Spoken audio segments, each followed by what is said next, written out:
Thomas Mann. Horas penosas. Se levantó del escritorio, un mueble pequeño y frágil. Se levantó como un desesperado y se dirigió con la cabeza colgante al ángulo opuesto de la habitación, donde estaba la estufa, alta y alargada como una columna. Puso las manos en los azulejos, pero se habían enfriado casi del todo, pues era ya muy pasada la medianoche, por lo que se arrimó de espaldas a la estufa, buscando un bienestar que no encontró. Recogió los faldones de su bata, de cuya solapa sobresalía colgando una descolorida pechera de encaje, y resopló con todas sus fuerzas por la nariz para proporcionarse un poco de aire, pues, como de costumbre, estaba acatarrado. Era un catarro realmente singular y fatídico, que casi nunca lo abandonaba totalmente. Tenía los párpados inflamados y los bordes de las narices completamente escocidos, y en su cabeza y en todo su cuerpo este catarro le producía el efecto de una borrachera pesada y dolorosa. ¿O era que la culpa de toda esta laxitud y pesadez la tenía la enojosa permanencia en la habitación que el médico había vuelto a imponerle hacía unas semanas? Solo Dios sabe si hizo bien en mandárselo. El catarro crónico y los calambres de pecho y abdomen podían tal vez hacer lo necesario. Además, en Jena reinaba un tiempo muy malo desde hacía varias semanas. Sí, esto era cierto. Un tiempo miserable y abominable que atacaba los nervios, un tiempo cruel, caliginoso y frío. Y el viento de diciembre bramaba por el tubo de la estufa, resonando como un eco del desierto nocturno en la tormenta, extravío y aflicción desesperada del alma. Sí, todo esto era cierto, pero no era bueno este angosto cautiverio, no era bueno para las ideas ni para el ritmo de la sangre del que emanaban las ideas.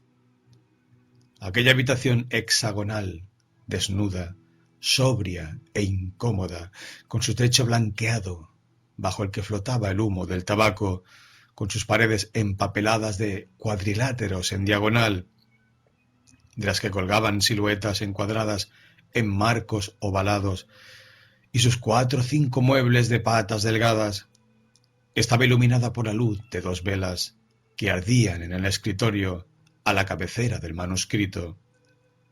Cortinas rojas colgaban por encima del bastidor superior de la ventana. No eran más que trapos, retazos de indiana aprovechados y combinados simétricamente, pero eran rojos, de un rojo cálido y sonoro, y a él le gustaban y quería conservarlas siempre, porque aportaban un poco de lujuria y voluptuosidad en medio de la pobreza y austeridad absurdas de su habitación. Estaba junto a la estufa y miraba, con un parpadeo acelerado y dolorosamente forzado, hacia el otro lado de la habitación, la obra de la que había huido. Este peso, este agobio, este tormento de la conciencia, este mar que había que apurar, esta misión terrible, que era su orgullo y su miseria, su cielo y su condenación. Esta obra se arrastraba, se paraba, se atascaba, una y otra vez. El tiempo tenía la culpa, y su catarro, y su fatiga. O quizá era la obra la culpable, o acaso el trabajo en sí. Era una concepción desgraciada y destinada a la desesperación.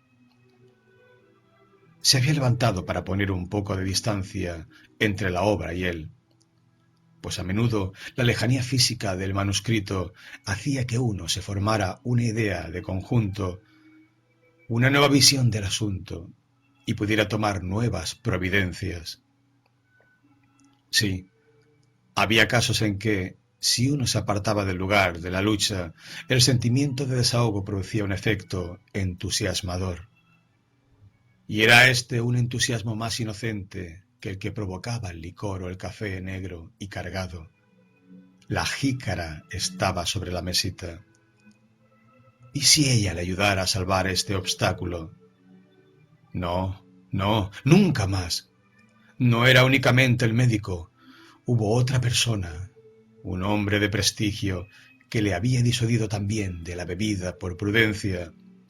Era el otro, el de allí, de Weimar, al que él quería como una amistad nostálgica. Este era sabio, sabía vivir y crear, no se maltrataba a sí mismo, tenía mucha consideración con su propia persona. En la casa reinaba el silencio. Solo se oía el viento roncar allá abajo, en las callejuelas de la ciudadela, y la lluvia al repicar en las ventanas impulsada por el viento. Todos dormían. El hostelero y los suyos, Lotte y los niños.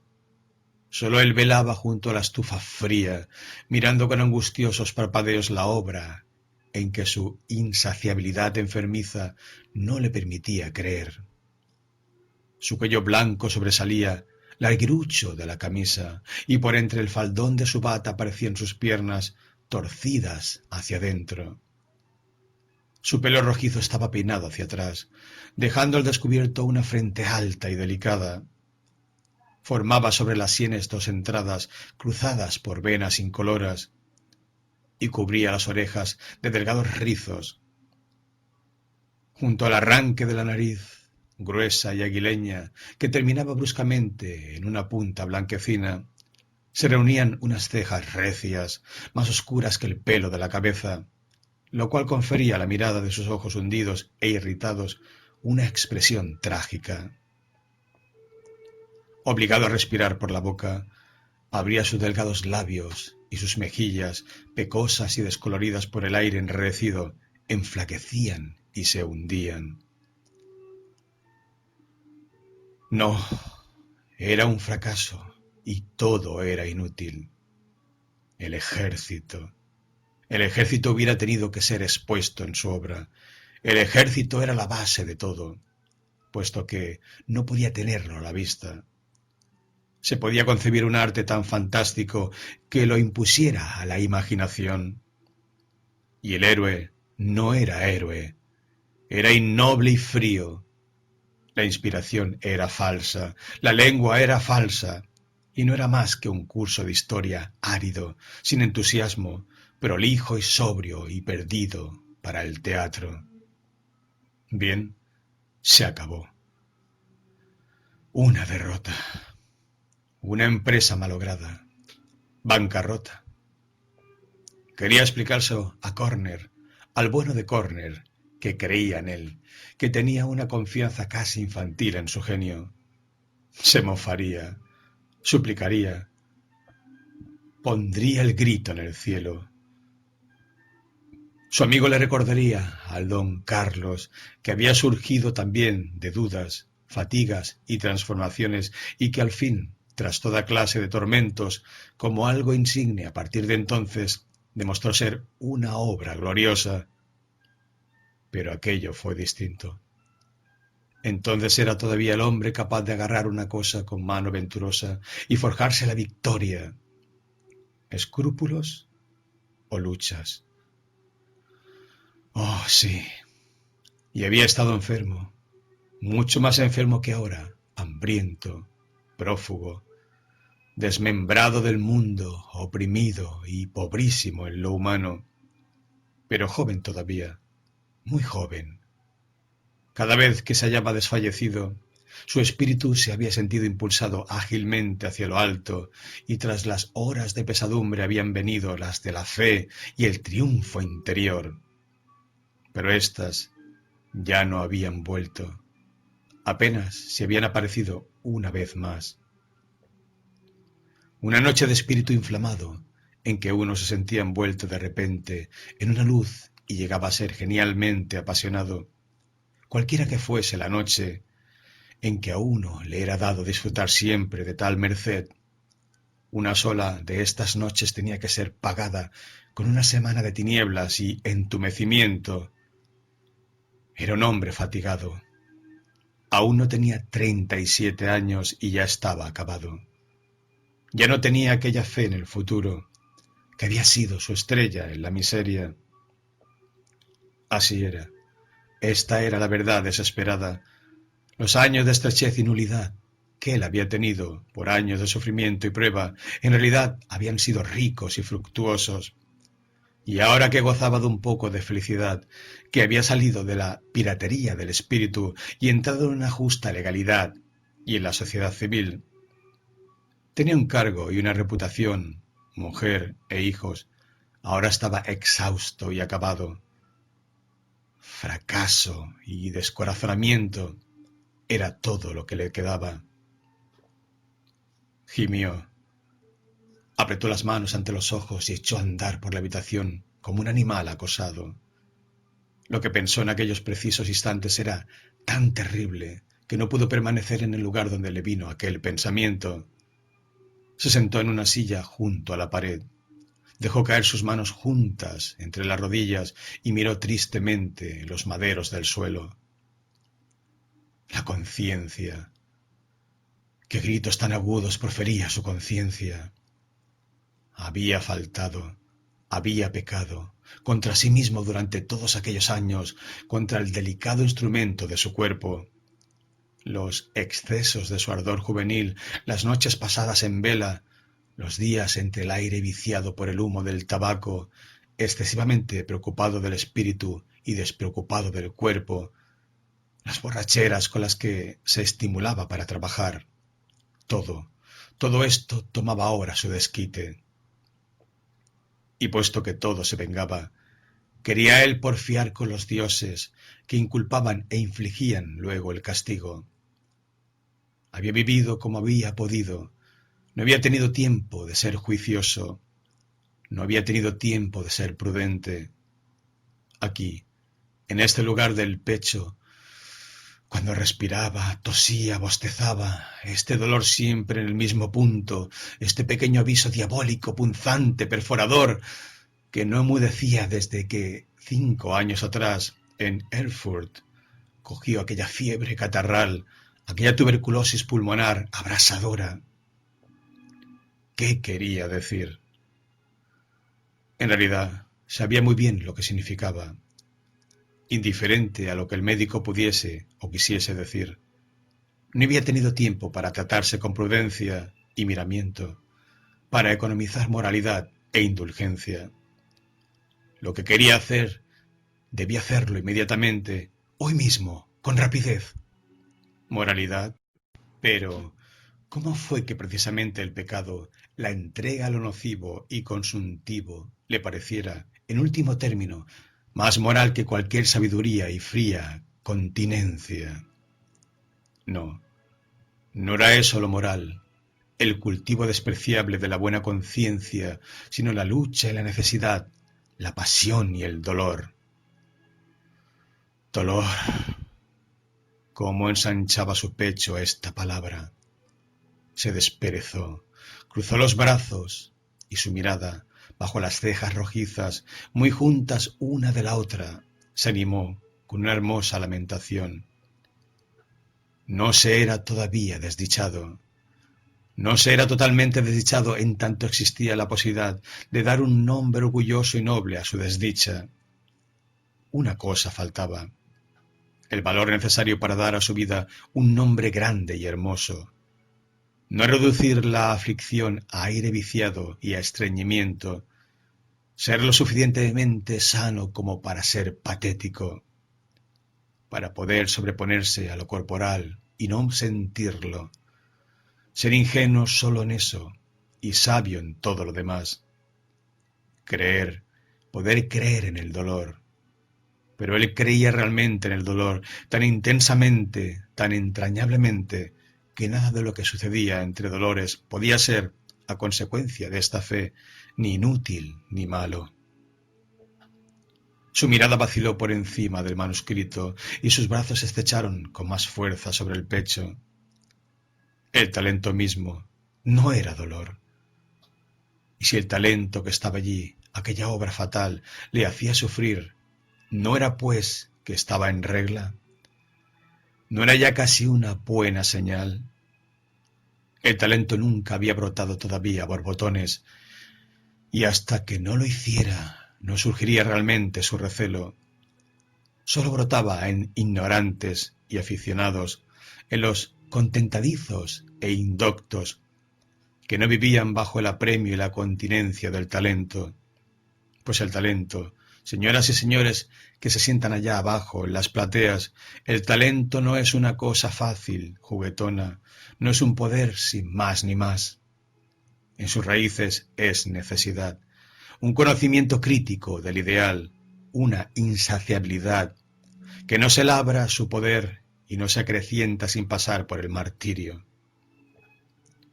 Y para los más grandes, para los más insaciables, el talento es la disciplina más rigurosa. Nada de lamentaciones, nada de vanaglorias. Pensar humildemente, pacientemente, en todo lo que hay que sufrir. Y si ni uno solo día de la semana, ni una sola hora del día estaba libre de sufrimiento, ¿qué había que hacer? Menospreciar, desdeñar los agobios y los trabajos, las exigencias, las molestias, las fatigas. Esto era lo que hacía grande. Se levantó, abrió la cajita y tomó el rapé ávidamente. Cruzó las manos a la espalda y se puso a andar por la habitación con unos pasos tan impetuosos que las llamas de las velas oscilaron con la corriente de aire que levantó. Grandeza, conquista secular e inmortalidad del nombre. ¿Qué vale toda la felicidad de lo eternamente desconocidos frente a este destino? Ser conocido, conocido y amado por todos los pueblos de la tierra. Charlen de egoísmo los que no saben de la dulzura de este sueño y de esta premura. Egoísta es todo lo extraordinario en tanto sufre. Tal vez ustedes mismos lo ven, ustedes que no tienen ninguna misión, que les es tan fácil estar en el mundo, y la ambición habla. ¿Ha de existir en vano el sufrimiento? Él debe hacerme grande. Las aletas de su nariz estaban distendidas, su mirada era amenazadora y vaga. Su diestra había caído violenta y pesadamente en el revés de la bata, mientras que la izquierda colgaba cerrada. En sus enjutas mejillas había aparecido un rubor pasajero, una llamarada, emergida de la brasa de su egoísmo de artista, de aquella pasión por su propio yo, que ardía inextinguiblemente en las profundidades de su ser. Conocía bien la embriaguez secreta de esta pasión. A veces necesitaba sólo contemplar su mano para llenarse de una dulzura exaltada por su propia persona, a cuyo servicio resolviera poner todas las armas del talento y del arte que le habían sido dadas. Tenía derecho a ello, nada era innoble, pues más profundo que este egoísmo anidaba en la conciencia el saber que estaba consumiéndose e inmolándose enteramente, a pesar de ello, al servicio de algo sublime, sin beneficio, qué duda cabe, pero obligado por una necesidad.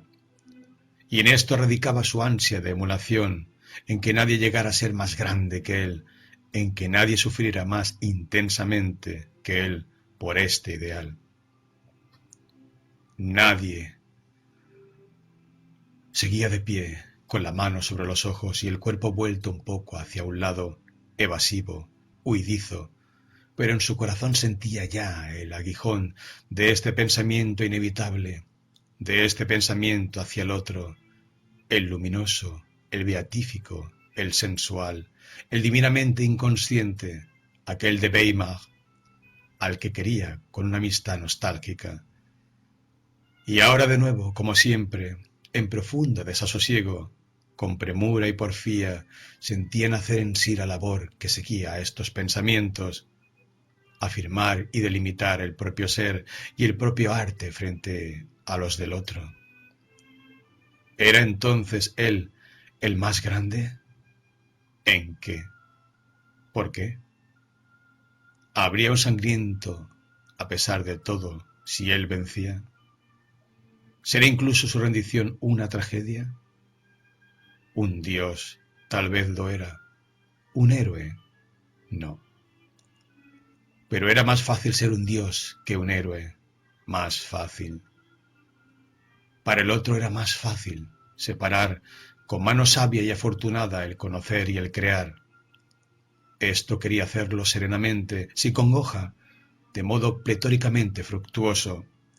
Pero si el crear era de dioses, el conocer era de héroes. Y era ambas cosas, dios y héroe, aquel que creaba conociendo. La voluntad de lo difícil. Podía tan solo sospecharse cuánta continencia, cuánto vencimiento de sí mismo le costaba una sola frase, un simple pensamiento. Pues, en resumidas cuentas, era ignorante y poco ilustrado, un soñador abúlico y delirante. Era más difícil escribir una carta de Julio que componer la mejor de las escenas. Y no era también por esto casi lo más sublime. Desde el primer impulso rítmico de arte interior hacia sustancia, materia, posibilidad de fusión, hasta el pensamiento, la imagen, la palabra, la línea. ¡Qué lucha! ¡Qué calvario! Milagros de anhelo eran sus obras, anhelo de forma, figura, límite, corporeidad, anhelo de llegar más allá, al mundo diáfano del otro que, directamente y con boca divina, llamaba por su nombre a las cosas inundadas de sol. Sin embargo, y a despecho de aquel, ¿dónde había un artista, un poeta igual que él? ¿Quién creaba como él, de la nada, de su propio seno? ¿O había nacido en su alma una poesía que era como música, como arquetipo puro del ser, mucho antes de que tomara prestados del mundo, de las apariencias, el parecido y el ropaje? Historia, filosofía, pasión, medios y pretextos, nada más que eso, para algo que poco tenía que ver con ellos, que tenía su patria en profundidades arcanas. Palabras, ideas, solo eran teclas que su arte creaba para hacer vibrar una melodía secreta. ¿Se sabía esto? La gente buena lo aplaudía por la fuerza de expresión con que él pulsaba esta o aquella cuerda, y su palabra predilecta, su énfasis postrero, la gran campana con la que llamaba al alma a las fiestas más sublimes, seducía a muchos de ellos. Libertad. Probablemente él entendía por libertad ni más ni menos lo mismo que ellos cuando ellos se alborozaban. Libertad. ¿Qué significaba? ¿No sería un poco de dignidad como ciudadanos ante los tronos de los príncipes? ¿Pueden imaginarse todo lo que un espíritu se expone a decir con esta palabra? ¿Libertad de qué? ¿Libertad de qué, en último término? Tal vez incluso de la felicidad humana, esta cadena de seda, esta carga suave y dulce. Felicidad. Sus labios temblaban. Era como si su mirada se volviera hacia adentro y su rostro se hundió lentamente en las manos. Estaba en el dormitorio. De la lámpara manaba una luz azulina y la cortina floreada ocultaba la ventana con sus quietos pliegues. Estaba de pie junto a la cama, se inclinó sobre la dulce cabeza que se reinclina en la almohada. Un rizo negro se ensortijó en la mejilla que brillaba con la palidez de las perlas, y aquellos labios infantiles se abrieron en un sueño ligero. Mi mujer, querida, seguiste mi deseo y viniste a mí para ser mi felicidad. Eres tú. Calla y duerme. No abras ahora estas pestañas dulces, de sombras alargadas, para contemplarme tan grande y oscuro, cual fui otras veces, cuando preguntabas y me buscabas. Dios mío, cuánto te amo. Solo a veces no puedo hallar mis sentimientos, porque a menudo estoy muy fatigado por el sufrimiento y la lucha con la tarea que mi propio yo me impone. Y no puedo ser demasiado tuyo, no puedo ser enteramente feliz en ti a causa de mi misión. La besó. Se separó del calor agradable de su somnolencia, miró en torno a sí y se alejó. La campana le anunció cuán entrada era ya la noche, pero era como si a la vez anunciara benévolamente el fin de una hora penosa. Respiró. Sus labios se cerraron con firmeza, echó a andar y empuñó la pluma. Nada de cavilaciones. Era demasiado profundo para tener que andar con cavilaciones. No bajar al caos, o por lo menos no detenerse en él. Antes bien, sacar del caos, que es la plenitud, a la luz del día todo lo que está dispuesto y maduro para adquirir forma. No cavilar, trabajar, separar, suprimir, configurar, acabar. Y aquella obra de dolor se acabó. Tal vez no era buena, pero se acabó. Y cuando estuvo acabada, he aquí que entonces también fue buena. Y de su alma, cuajada de música y de idea, forcejearon por salir nuevas obras, creaciones sonoras y rutilantes cuya forma divina permitía vislumbrar la patria eterna, del mismo modo que en la concha marina silba al mar del que ha sido extraída.